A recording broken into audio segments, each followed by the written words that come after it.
Mon frère m'a mis à la porte à cause des mensonges de sa femme. Maintenant, ils sont sans abri avec des enfants, et j'ai refusé de les laisser remettre les pieds chez moi. Bon, je suppose que j'ai besoin de vider mon sac.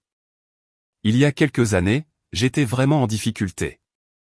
Je venais de finir l'université, j'avais un travail pas terrible, et honnêtement, la vie ne s'annonçait pas très bien pour moi.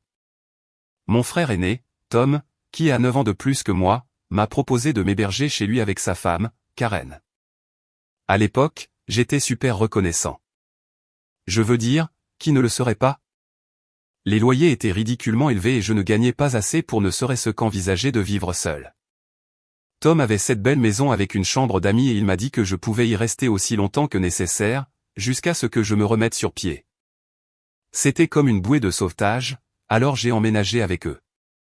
Ce n'était pas une solution permanente, mais j'essayais de me ressaisir, vous voyez. Je ne voulais pas être un fardeau, alors je veillais à aider à la maison autant que possible. Je faisais la cuisine, le ménage, les courses, tout ça. Au début, je ne contribuais pas beaucoup financièrement car je pouvais à peine payer mes propres courses. Mais je participais dès que je le pouvais. Par exemple, si j'avais un peu d'argent en plus, j'achetais des provisions pour la maison ou je m'occupais des petites choses dont ils avaient besoin. Au début, je pensais que tout se passait plutôt bien. Tout semblait normal. Karen était assez gentille, et Tom et moi avons toujours été proches, donc je me sentais en sécurité.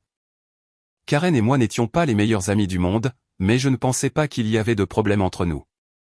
Elle ne parlait jamais beaucoup, elle était plutôt du genre réservé, mais je ne le prenais pas personnellement. Elle était enceinte à l'époque, alors je me disais qu'elle avait juste ses propres préoccupations. Mais après environ 6 mois, les choses ont commencé à devenir bizarres, des choses subtiles au début. Karen faisait des petites remarques du genre « Oh, quand le bébé arrivera, on aura besoin de beaucoup plus d'espace » ou « Je me demande si on ne devrait pas commencer à réfléchir à comment transformer la chambre d'amis en chambre de bébé. » Vous savez, des allusions comme ça. J'ai un peu senti qu'elle voulait que je parte, mais Tom n'arrêtait pas de me rassurer, en disant « Ne t'en fais pas. Tu peux rester aussi longtemps que tu en as besoin. » Je le croyais parce que, eh bien, c'est mon frère. Pourquoi aurais-je pensé le contraire, n'est-ce pas? Puis les commentaires sont devenus moins subtils. Karen a commencé à se plaindre plus ouvertement, disant des choses comme « Ça va être vraiment difficile d'avoir un nouveau-né et une troisième personne dans la maison. » Je n'essayais pas d'abuser de leur hospitalité, mais en même temps, je n'avais nulle part où aller pour le moment. J'avais enfin trouvé un emploi décent à ce stade, mais ce n'était pas comme si j'avais assez d'économies pour simplement faire mes valises et partir sur le champ. Un jour, les choses ont vraiment commencé à changer. Je m'en souviens comme si c'était hier. Karen était assise dans le salon et j'étais dans la cuisine en train de nettoyer après le dîner. Tom n'était pas encore rentré, et Karen se met à me parler de nulle part. Elle me dit qu'elle n'est pas à l'aise avec ma présence, que ça affecte sa tranquillité d'esprit et qu'elle ne se sent pas en sécurité avec certaines des personnes que je fréquente. J'étais là, quelle personne? Parce que je sortais à peine, et quand je le faisais, c'était généralement avec des collègues ou de vieux amis de l'université. Karen enchaîne, tu sais, j'ai entendu par Tom que certains de tes amis sont impliqués dans des trucs comme la drogue, et je ne veux pas de ça près de mon bébé. Je n'en croyais pas mes oreilles. Je ne suis même pas proche de quiconque impliqué dans ce genre de choses. Et je le lui ai dit, mais elle a juste haussé les épaules, comme si elle savait quelque chose que j'ignorais. Je me souviens avoir senti mon estomac se nouer parce que c'était tellement inattendu. Mais je me suis dit qu'elle était juste stressée par la grossesse et tout le reste. J'ai essayé de ne pas y prêter attention, mais les choses ne se sont pas arrêtées là. Après cette conversation, Karen est devenue plus froide. Elle me lançait des regards comme si je la dérangeais et me parlait à peine, sauf pour laisser tomber d'autres allusions passives-agressives sur mon départ. Je savais que quelque chose n'allait pas, mais je ne voulais pas croire qu'elle inventerait des choses sur moi de but en blanc. Je veux dire, c'est la femme de mon frère. Quelle raison aurait-elle de mentir? Eh bien, quelques semaines plus tard, Tom a commencé à être distant, lui aussi. Ça ne lui ressemblait pas. Alors, un soir, je lui ai demandé si tout allait bien, et il a juste dit, Karen est très stressée ces derniers temps. Il n'a rien mentionné de spécifique, mais l'ambiance était bizarre, comme s'il cachait quelque chose. Je n'ai pas insisté. Alors, quand Karen a commencé à agir de manière un peu plus distante, je n'y ai pas trop pensé.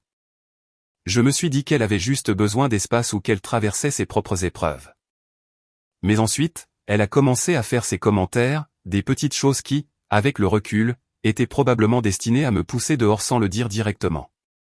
Par exemple, elle mentionnait à quel point la maison semblait petite tout d'un coup, ou comment elle avait besoin de plus de place pour les affaires du bébé. Il y a même eu une fois où elle a plaisanté, peut-être que tu déménageras avant l'arrivée du bébé, non? Puis elle a ri comme si de rien n'était. Je me souviens avoir ri avec elle, mais au fond de moi, je me disais, attends, elle est sérieuse? Ce n'était pas seulement les commentaires, cependant. Elle a commencé à m'éviter davantage. Si j'étais dans le salon, elle montait à l'étage ou allait dans une autre pièce.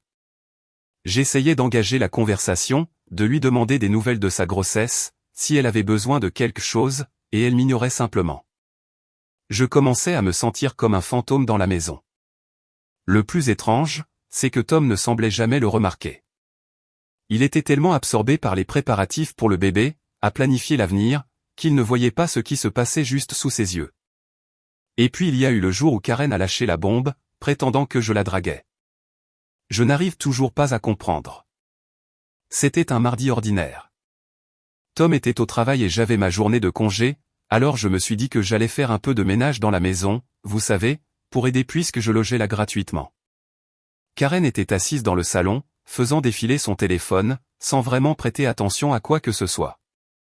J'étais dans la cuisine en train d'essuyer les comptoirs quand elle a soudainement appelé, « Je peux te parler une seconde ?»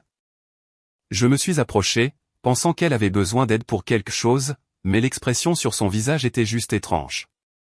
Elle n'avait pas l'air contrariée, mais il y avait quelque chose de bizarre dans son expression, comme si elle était sur le point de m'annoncer une nouvelle sérieuse. Alors, elle a commencé à tripoter son téléphone. J'ai remarqué que tu as été. Je ne sais pas comment dire ça, mais tu as été un peu dragueur avec moi. Je suis resté figé, littéralement. Je ne savais même pas quoi dire au début, tellement c'était sorti de nulle part. Jean, quoi? Moi, la draguer? J'ai ri, pensant qu'elle plaisantait. Attends, quoi? Dragueur avec toi? C'est n'importe quoi, Karen. Mais elle ne riait pas. Elle me fixait, très sérieuse. Non, je ne plaisante pas. Tom m'en a parlé aussi. Il a dit qu'il l'avait remarqué il y a quelque temps. C'est à ce moment-là que mon estomac s'est serré. Tom l'avait remarqué. De quoi diable parlait-elle? Je n'avais jamais, et je dis bien jamais, pensé à Karen de cette façon. C'était la femme de mon frère, bon sang. L'idée de la draguer était insensée. Karen, je ne sais pas de quoi tu parles, dis-je en essayant de rester calme. Je n'ai jamais. Je ne ferai jamais ça.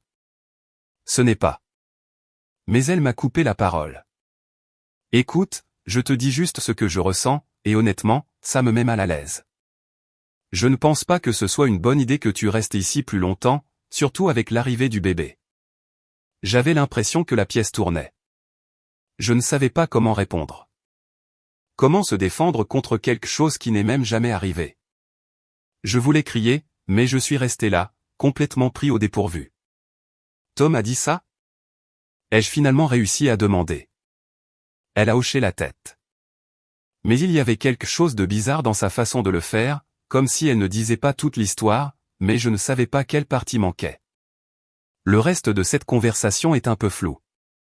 Karen n'arrêtait pas de dire que ce n'était pas personnel et que c'était juste pour la sécurité de la famille, mais tout ce que j'entendais, c'est qu'elle voulait que je parte.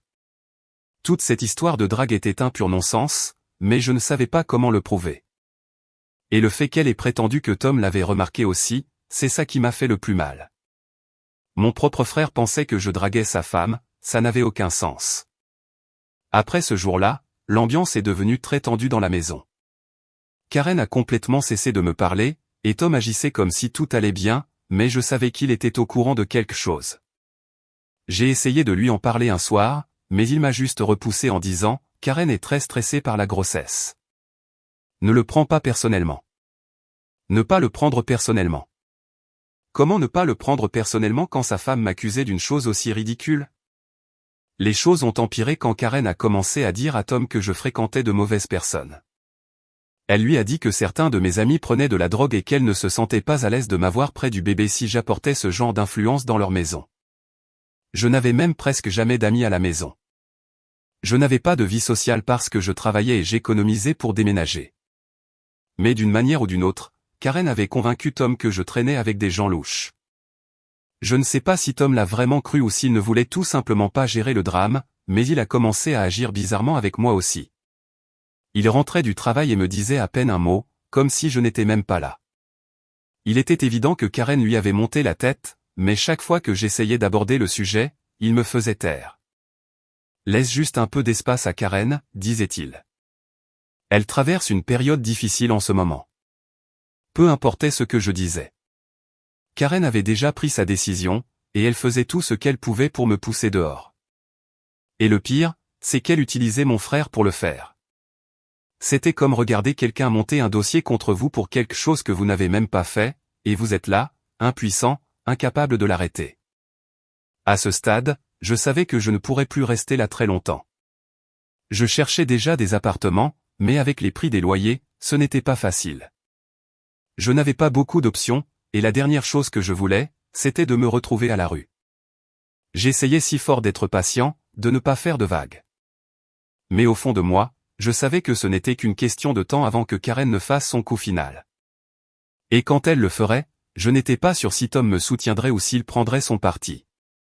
Alors, c'est finalement arrivé. Je savais que ça allait arriver, mais quand c'est arrivé, ça m'a quand même frappé comme une tonne de briques. Karen préparait ça depuis des semaines, et je suppose que je m'accrochais juste à l'espoir que Tom interviendrait et lui dirait d'arrêter ses bêtises. Mais ouais, ça n'est pas arrivé. Je venais de rentrer du travail. Une autre longue journée à mon nouveau boulot. Et tout ce que je voulais, c'était me détendre un peu. J'ai franchi la porte et tout semblait calme. Trop calme, en fait. Le genre de calme qui vous fait sentir que quelque chose ne va pas, mais vous ne pouvez pas mettre le doigt dessus tout de suite. Je me suis dirigé vers ma chambre et c'est là que je l'ai vu. Toutes mes affaires, mes vêtements, mes livres, mes possessions diverses emballées dans des cartons et des sacs, juste posées là dans le couloir comme des ordures attendant d'être sorties. Je me suis arrêté net. Mon cœur s'est mis à battre la chamade. Et pendant une seconde, j'ai pensé qu'il y avait peut-être une erreur. Peut-être que Karen faisait un grand ménage bizarre ou, je ne sais pas, peut-être que Tom réorganisait les choses. Mais au fond de moi, je savais que ce n'était pas ça. Ce n'était pas un malentendu. Je suis entré dans le salon et là, Tom était assis sur le canapé, la tête entre les mains. Il ne m'a pas regardé au début, n'a rien dit non plus, il est juste resté assis là dans ce silence gênant. Karen était introuvable, bien sûr, le laissant faire le sale boulot. Qu'est-ce qui se passe? Ai-je demandé, en essayant de garder ma voix stable, même si je sentais ma colère monter. Tom a soupiré, levant enfin les yeux vers moi avec cette expression coupable, comme un petit garçon pris en faute. Karen. Elle pense qu'il est temps pour toi de déménager, a-t-il dit.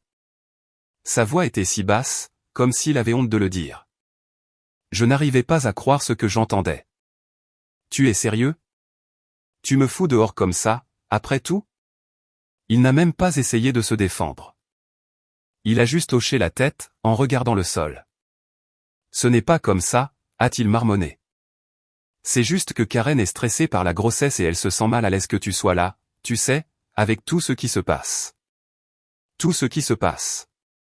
Qu'est-ce que ça voulait même dire? Je n'avais rien fait de mal. Je n'avais causé aucun problème. Tout ce que j'ai fait, c'est vivre là, aider, et rester discret autant que possible. Et maintenant, on me jetait dehors parce que Karen se sentait mal à l'aise. C'était un tel non-sens. Et Tom le savait aussi. Mais il n'allait pas lui tenir tête. Je le voyais clairement maintenant. Alors c'est tout. Tu me jettes juste à la rue? Ai-je demandé, ma voix tremblant de frustration, à cause de mensonges que Karen t'a racontés. Je n'ai fait qu'aider ici, Tom. Tu le sais, ça. Tom s'est levé, passant une main dans ses cheveux, évitant toujours mon regard. Je ne te jette pas à la rue, a-t-il dit. Je t'aiderai à trouver un endroit. On peut payer ta caution, peut-être même le premier mois de loyer. Ce n'est pas comme si on t'abandonnait. pas m'abandonner. C'était exactement le contraire que je ressentais. Je ne demandais pas d'argent. Je demandais un peu de respect, que mon propre frère me soutienne au lieu de simplement se coucher parce que sa femme voulait que je parte. Karen a dit que je la draguais, Tom. Elle a dit que je traînais avec de mauvaises personnes. Tu crois vraiment ça? Ai-je demandé, désespéré d'obtenir une sorte de reconnaissance qu'il connaissait la vérité. Il n'a pas répondu tout de suite, et ce silence m'a tout dit. Soit il la croyait, soit il avait trop peur d'être en désaccord avec elle. Dans les deux cas, j'étais foutu. Écoute, a-t-il finalement dit. Karen est très stressée, et avec l'arrivée du bébé, on a juste besoin d'un peu plus de paix dans la maison. Tu as été super, et j'apprécie tout ce que tu as fait, mais c'est ce qu'il y a de mieux pour tout le monde. Ce qu'il y a de mieux pour tout le monde? Et ce qui était le mieux pour moi? J'avais envie de crier, mais je savais que ça ne ferait aucune différence. Karen avait pris sa décision, et Tom n'allait pas la combattre. On me poussait dehors et il n'y avait rien que je puisse faire pour changer ça. Je suis resté là une seconde, essayant de tout assimiler. Une partie de moi voulait juste partir en claquant la porte et ne jamais regarder en arrière, mais je n'avais nulle part où aller. Je n'avais pas encore d'économie pour un nouvel endroit, et je n'avais certainement aucune famille vers qui me tourner, du moins pas après ça. Tom était le seul sur qui je pensais pouvoir compter, et maintenant ce pont brûlait juste devant moi. Quand est-ce que je dois être parti? Ai-je demandé, ma voix plate et vaincue. Tom s'est tortillé, mal à l'aise. Karen espérait d'ici la fin de la semaine, a-t-il dit, presque comme s'il avait honte de le prononcer. La fin de la semaine. C'était dans 4 jours. 4 fichus jours pour trouver un logement, emballer ma vie, et comprendre comment survivre seul. D'accord, ai-je marmonné en secouant la tête. Merci pour l'avertissement, je suppose. Je me suis retournant dans le couloir où toutes mes affaires étaient entassées. Je sentais le regard de Tom sur moi, mais je n'ai pas pris la peine de me retourner. À quoi bon? Il n'allait pas changer d'avis, et même s'il le voulait, Karen ne le laisserait pas faire. J'ai commencé à ramasser les cartons, à les traîner dans ma chambre, en essayant de comprendre ce que diable j'allais faire ensuite. J'ai passé les jours suivants à chercher frénétiquement des appartements, à contacter tous ceux que je connaissais qui pourraient peut-être me laisser squatter un moment. Ce n'était pas facile. Les loyers étaient élevés, et je n'avais pas encore assez d'économies pour me permettre quelque chose de décent. Je n'arrêtais pas de penser que peut-être Tom reviendrait à la raison. Peut-être qu'il parlerait à Karen et réaliserait à quel point toute cette situation était injuste.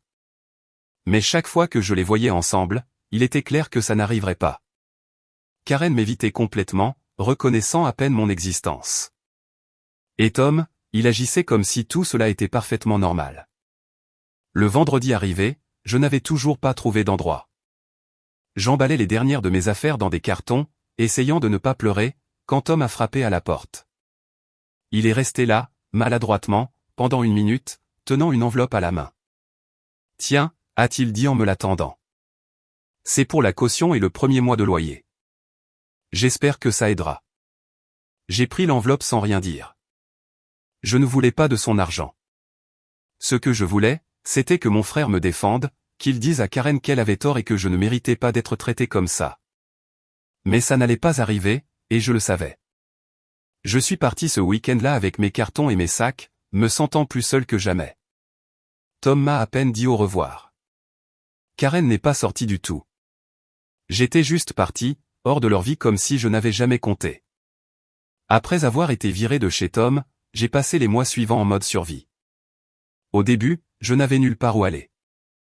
Alors, j'ai commencé à squatter les canapés de mes amis. Avez-vous déjà eu l'impression de déranger les gens, même quand ils disent que ça ne pose pas de problème? C'est ce que je ressentais chaque jour. J'étais reconnaissant à mes amis de me laisser rester, mais je savais au fond de moi que je ne pouvais pas continuer comme ça éternellement. Je n'étais qu'un invité et ils avaient leur propre vie à vivre. Le plus dur était de prétendre que tout allait bien alors que ce n'était pas le cas. Je ne voulais pas sans cesse évoquer ce qui s'était passé avec Tom et Karen. Je ne voulais pas que les gens pensent que j'étais amer ou bloqué là-dessus, mais honnêtement, je ne pouvais pas m'empêcher d'y penser. Ce n'est pas comme si je pouvais simplement oublier que mon propre frère m'avait jeté dehors comme si je n'étais rien. Mais chaque fois que quelqu'un me demandait comment j'allais, je souriais et disais, j'essaie de m'en sortir. Comme si ça ne me tuait pas de l'intérieur. Le couchsurfing était rude. Je ne pouvais m'installer nulle part, et je déménageais constamment avec toutes mes affaires dans des cartons et des sacs.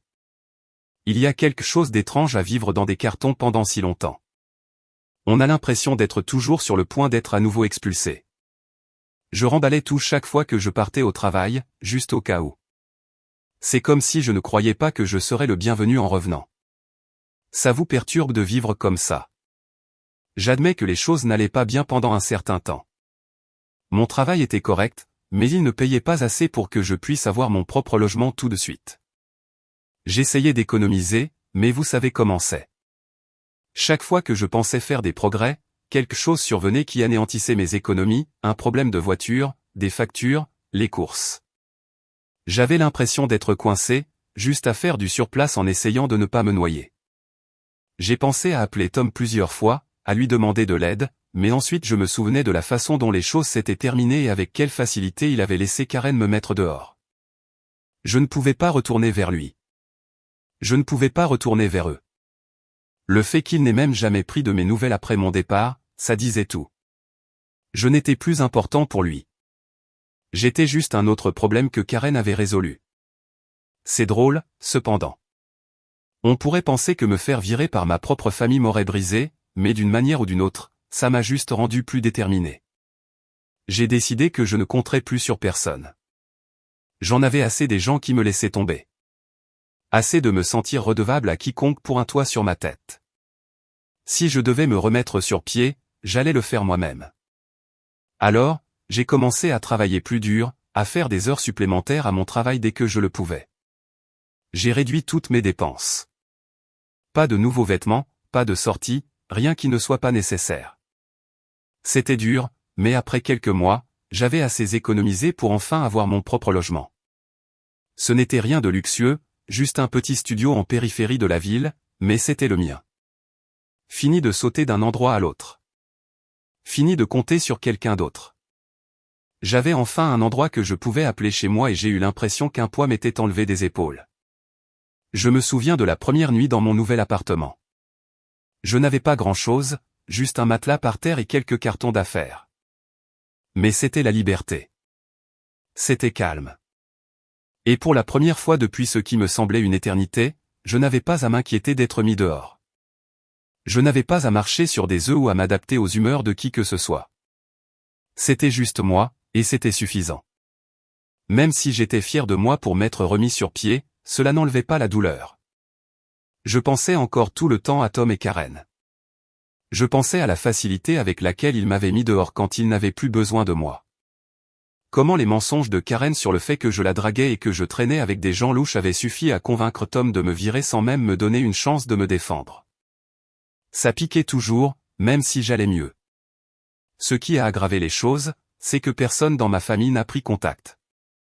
Ni mes parents, ni mes autres frères et sœurs. C'était comme si je n'existais plus. Je suppose que Tom a raconté à tout le monde sa version de l'histoire et que je ne faisais pas partie du tableau qui les intéressait. Mes parents ont toujours eu ce truc de vouloir maintenir la paix et je suis sûr qu'ils ont pensé qu'il était plus facile de laisser Tom et Karen faire ce qu'ils voulaient plutôt que de les confronter à ce qui s'était passé. Mais ça faisait quand même mal, vous savez. J'avais l'impression d'avoir été effacé de leur vie, comme ça, d'un coup. Je me suis concentré sur l'avenir, cependant. Je n'avais pas le temps de m'apitoyer sur mon sort. J'avais des factures à payer et le loyer n'allait pas se payer tout seul. Alors, j'ai continué à travailler, à trimer, et lentement, les choses ont commencé à s'améliorer. J'ai eu une promotion au travail qui m'a aidé financièrement. J'ai commencé à décorer mon petit appartement, à le rendre chaleureux. Ce n'était pas parfait, mais c'était à moi, et j'étais fier du chemin parcouru. Une chose que j'ai apprise pendant tout ça, c'est qu'on ne peut compter sur personne d'autre pour arranger sa vie. Personne ne viendra vous sauver. Et les gens sur qui vous pensez pouvoir toujours compter pourraient être ceux qui vous enfoncent le plus.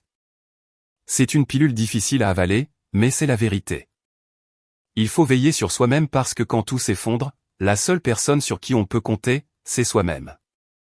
Pourtant, malgré tout, il y avait une partie de moi qui aurait souhaité que les choses se soient passées différemment avec Tom. Mon frère me manquait. La façon dont les choses étaient avant que Karen n'entre en scène et ne bouleverse tout me manquait. Mais je savais que je ne pouvais pas y retourner. Je ne pouvais pas oublier comment ils m'avaient traité. Et je n'allais pas les laisser revenir dans ma vie après ce qu'ils avaient fait. Ils avaient fait leur choix, et je devais vivre avec le mien.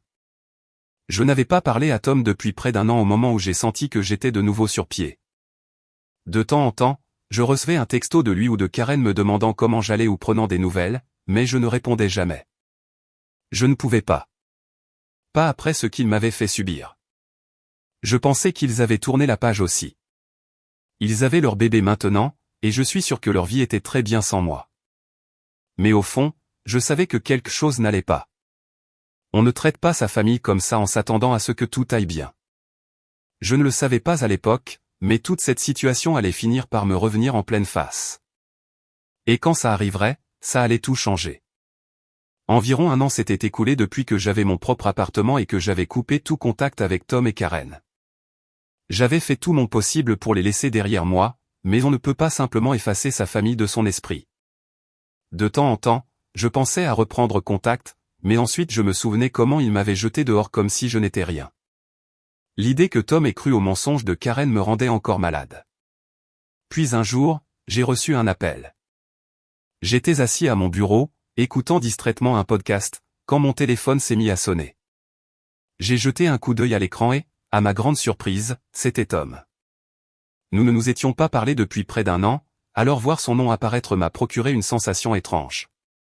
Une partie de moi voulait ignorer, laisser tomber sur la messagerie vocale, mais quelque chose me disait de décrocher, alors je l'ai fait. Allô, ai-je répondu, en essayant d'avoir l'air neutre, ne voulant montrer aucune émotion. Il y a eu une pause à l'autre bout du fil, puis la voix de Tom est arrivée, différente. Il ne ressemblait pas au grand frère confiant et posé que je connaissais. Il avait l'air désespéré. « Salut », a-t-il dit. « C'est moi. »« Oui, je sais », ai-je répondu, ne voulant pas lui faciliter la tâche. Tom a hésité, puis a soupiré. « Écoute, je vais aller droit au but. On a besoin d'aide. Karen et moi, on est en train de perdre la maison. L'entreprise a fait faillite, et on se fait expulser. On n'a nulle part où aller. » Je sentais mon rythme cardiaque s'accélérer. Je n'avais pas eu de nouvelles de Tom depuis plus d'1 an, et maintenant il appelait parce qu'il avait besoin de quelque chose. Après tout ce qu'il m'avait fait subir, c'était presque risible. Une partie de moi voulait raccrocher sur le champ, les laisser se débrouiller seuls. Mais l'autre partie de moi, eh bien, c'était compliqué. Alors, qu'est-ce que tu attends de moi? Ai-je demandé, en essayant de garder ma voix stable. On espérait, il a fait une pause comme s'il ne croyait même pas à ce qu'il allait dire.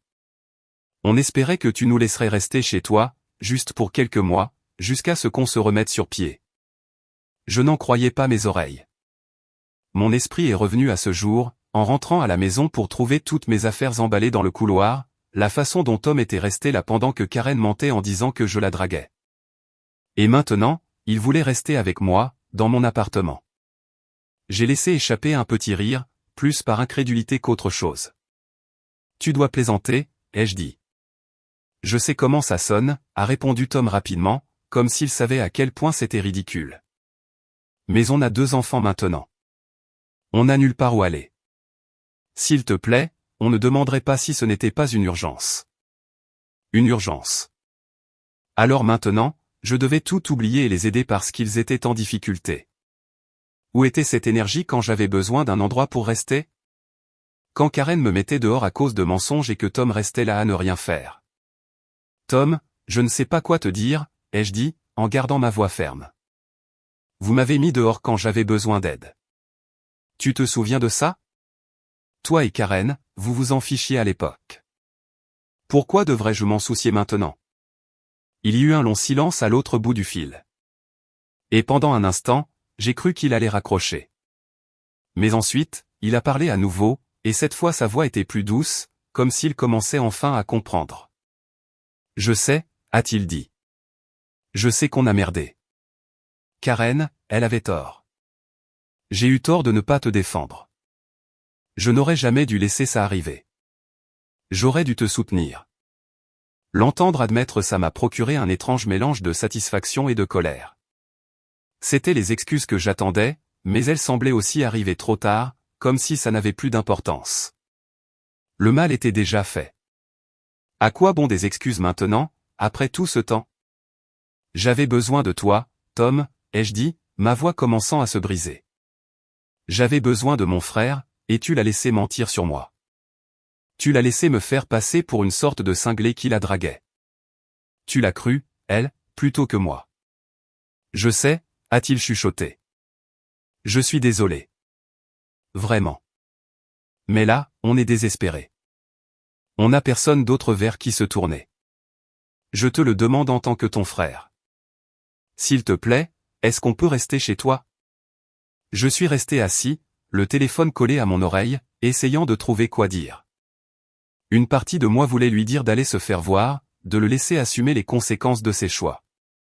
Mais une autre partie de moi, peut-être celle qui tenait encore à la famille malgré tout, était déchirée. J'avais traversé l'enfer quand il m'avait mis dehors. Mais est-ce que ça voulait dire que je devais les enfoncer alors qu'ils étaient à terre? Était-ce ma responsabilité d'être le plus mature ici? J'ai besoin de temps pour y réfléchir, ai-je finalement dit, la voix tendue. Je comprends, a répondu Tom, semblant soulagé que je ne lui ai pas encore claqué la porte au nez. Prends tout le temps dont tu as besoin. Je suis vraiment désolé pour tout, et j'espère que tu trouveras dans ton cœur de me pardonner. Après avoir raccroché, je suis resté assis un moment à fixer mon téléphone. Une partie de moi voulait rire de l'ironie de la situation. Il m'avait jeté dehors sans une seconde pensée, et maintenant il me suppliait pour un toit. C'était comme une sorte de blague karmique tordue. Mais la vérité, c'est que je ne savais pas quoi faire. Je ne voulais pas être cette personne qui garde des rancunes éternellement. Mais en même temps, je ne voulais pas me faire marcher dessus à nouveau. Si je les laissais rester, est-ce que ce serait juste une autre situation où ils profiteraient de moi? Ou est-ce que ce serait le moment où nous allions enfin tous grandir et surmonter ce qui s'était passé? J'y ai pensé pendant des jours. Mon téléphone n'arrêtait pas de vibrer avec des textos de Tom me rappelant qu'il ne leur restait pas beaucoup de temps avant de devoir quitter leur maison. Mes parents se sont même impliqués, m'envoyant des messages culpabilisants sur le fait que la famille doit rester unie et que je devrais laisser le passé derrière moi. Mais ce n'était pas si simple. La famille qui reste unie ne fonctionne que lorsque les deux parties se soucient réellement l'une de l'autre. Et pendant longtemps, j'ai eu l'impression d'être le seul à m'en soucier. Mise à jour 1. J'étais assis, le téléphone à la main, le fixant comme s'il allait me donner une sorte de réponse magique. Après des jours de réflexion, j'avais finalement rappelé Tom. Il n'a pas décroché tout de suite, alors je lui ai laissé un message lui disant que j'avais pris ma décision et qu'il pouvait me rappeler quand il en aurait l'occasion. Une partie de moi sentait un énorme poids s'envoler. Mais l'autre partie était juste anxieuse, comme si ce qui allait se passer ensuite serait soit un énorme gâchis, soit quelque chose qui changerait tout entre nous pour de bon. Je n'étais pas sûr de la direction que ça prendrait, mais je devais m'en tenir à mon choix. Environ 1 heure plus tard, Tom m'a rappelé. Sa voix semblait tendue, comme s'il avait retenu son souffle depuis que j'avais laissé le message. Alors, quelle est ta décision? A-t-il demandé, sans même prendre la peine de bavarder. J'ai pris une profonde inspiration. Écoute, Tom, j'y ai beaucoup réfléchi, ai-je commencé, en essayant de rester calme, même si j'avais l'impression que mon cœur allait sortir de ma poitrine. Et je ne peux pas vous laisser, toi et Karen, rester chez moi. Il y eut un silence à l'autre bout, comme s'il n'était pas sûr d'avoir bien entendu. Attends, quoi? Tu es sérieux? A-t-il finalement dit, paraissant plus choqué qu'en colère. Après tout ce qui s'est passé? Ai-je rétorqué, sentant ma voix devenir plus sèche. Tu veux dire après que tu m'aies viré de chez toi sans avertissement, sur la base de mensonges inventés par Karen? Tu m'as jeté dehors, Tom. Je n'avais nulle part où aller. Alors, oui, je suis sérieux. Je pouvais l'entendre respirer à l'autre bout du fil, comme s'il essayait de trouver comment répondre sans exploser. Je t'ai dit que j'étais désolé pour ça. On était sous beaucoup de stress. Karen était enceinte et les choses étaient juste compliquées. Compliquées? Ai-je répété, ma frustration débordant. Tu as cru des mensonges sur le fait que je draguais ta femme et que je traînais avec des dealers. Tu ne m'as même pas donné une chance de me défendre. Et maintenant, parce que les choses vont mal pour vous, je suis censé tout oublier? Je ne te demande pas d'oublier, a dit Tom, sa voix plus désespérée maintenant. Je te demande de nous aider. On a des enfants maintenant. Il ne s'agit pas seulement de moi ou de Karen. On est ta famille. J'ai ressenti une pointe de culpabilité à ces mots, mais je n'allais pas reculer. Pas après tout ce que j'avais traversé. La famille? Tu ne pensais pas à la famille quand tu m'as mis dehors. Tu ne pensais pas à la famille quand tu as laissé Karen mentir sur moi. J'ai dû me débrouiller tout seul, Tom. Maintenant, c'est à votre tour. Il y eut une autre longue pause. Je pouvais à nouveau entendre la frustration dans sa respiration, mais cette fois, il n'a pas argumenté. Il savait que j'avais raison. Écoute, ai-je continué, adoucissant un peu mon ton. Je ne dis pas que je m'en fiche, mais je ne peux pas vous laisser rester chez moi. J'ai travaillé dur pour reconstruire ma vie, et je suis enfin dans une bonne situation. Je ne peux pas vous laisser, toi et Karen, venir et tout gâcher à nouveau. Tu comprends ça, n'est-ce pas? Ouais, a marmonné Tom. Je comprends. Ce n'était pas la réponse qu'il voulait, mais je n'allais pas céder. Je n'allais pas le laisser me culpabiliser pour que je cède. J'étais allé trop loin pour ça. J'aiderai d'autres manières, ai-je offert, sentant que je devais lui lancer quelque chose. Je vous aiderai à trouver des ressources ou des endroits où vous pouvez rester, mais ma maison. C'est hors limite. Il y eut un long silence à l'autre bout, et pendant une seconde, j'ai cru que Tom avait raccroché, mais ensuite il a soupiré longuement et profondément, comme s'il l'acceptait enfin. D'accord, a-t-il dit, sa voix plus basse maintenant. Je comprends. Je ne suis pas content, mais je comprends. J'ai expiré un souffle que je ne savais même pas que je retenais. Ce n'était pas facile de dire non à mon propre frère, mais je devais d'abord me protéger. Si je le laissais, lui et Karen, revenir dans ma vie comme ça, je savais que les choses finiraient de la même manière qu'avant, et je ne pouvais pas supporter ça à nouveau. J'espère vraiment que les choses s'amélioreront pour vous, ai-je dit, en essayant de terminer la conversation sur une note moins tendue. Je suis désolé que les choses soient si difficiles en ce moment. Ouais, moi aussi, a marmonné Tom. Merci pour l'aide que tu pourras apporter. Nous nous sommes dit nos adieux maladroits et c'est tout. J'ai raccroché le téléphone et je suis resté assis là 1 minute, à tout digérer. J'avais dit non. Pour une fois dans ma vie, je m'étais défendu contre ma propre famille, et c'était bizarre. Une partie de moi était fière, mais une autre était triste. Je n'aimais pas l'idée d'être brouillé avec Tom pour toujours, mais je savais que c'était la bonne chose à faire. Je devais tracer une ligne quelque part. Au cours des jours suivants, je n'ai cessé de penser à cette conversation, la rejouant dans ma tête. Je n'étais pas sûr si Tom était en colère contre moi ou s'il comprenait vraiment mon point de vue, mais je savais une chose avec certitude. Je n'allais pas me laisser culpabiliser pour faire quelque chose avec lequel je n'étais pas à l'aise.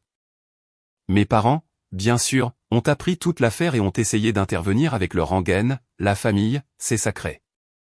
Ils n'arrivaient pas à croire que j'avais dit non, même après que j'ai tout expliqué sur ce qui s'était passé avec Tom et Karen. C'était comme s'ils ne voulaient tout simplement pas voir la situation dans son ensemble. Tu aurais dû les aider, m'a dit ma mère lors d'un de nos appels téléphoniques. Ils sont en difficulté et tu as toujours été celui qui aide. Ça ne te ressemble pas. Cette dernière partie m'a un peu piqué. Peut-être que ça ne me ressemblait pas, mais c'était peut-être ça le but. J'avais toujours été celui qui se pliait en 4 pour la famille, peu importe comment ils me traitaient. Mais c'est exactement pour ça que je devais dire non cette fois. Je n'étais plus la même personne qu'avant. J'avais grandi, appris à fixer des limites, et celle-ci en était une. Je suis désolé, maman, ai-je dit, en essayant de rester calme. Mais je dois me faire passer en premier pour une fois. Tom et Karen peuvent se débrouiller. Mes parents n'ont pas vraiment compris, mais ça ne m'a pas surpris. Ce n'étaient pas eux qui avaient été mis dehors et laissés à eux-mêmes. Ce n'étaient pas eux qui avaient dû tout reconstruire à partir de zéro. C'était moi. Et je n'allais laisser personne me faire sentir mal de protéger ce que j'avais travaillé si dur à construire. Après ça, les choses se sont calmées pendant un moment. Je n'ai pas eu beaucoup de nouvelles de Tom ou Karen, ce qui m'allait très bien. Ils avaient leurs propres problèmes à régler, et j'avais les miens. Je les ai aidés à trouver un refuge qui pouvait les accueillir pour un temps, et c'est la dernière chose que j'en ai entendue. Fini les appels désespérés. Fini les textos culpabilisants.